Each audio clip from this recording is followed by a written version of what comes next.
those two was completely silent, if I recall correctly, from when this was actually heard. So we didn't have a really good idea. It wasn't along partisan lines. One of us, I think, was a Bush appointee, Patricia Mallet, who was appointed by President Obama here. What do you take from the actual kind of how this broke down?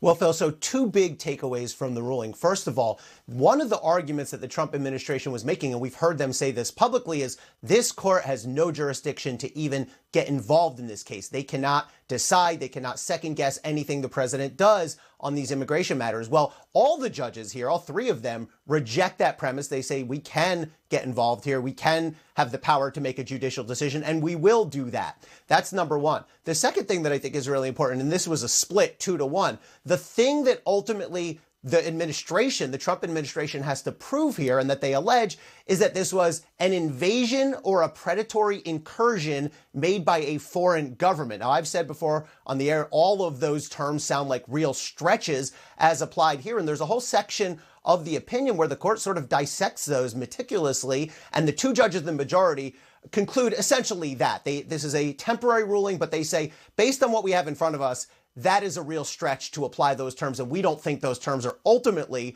going to apply to this situation here. You know, Bill, the question, and Paul got at this a little bit, but just kind of looking forward here, what is the Trump administration's next move? How do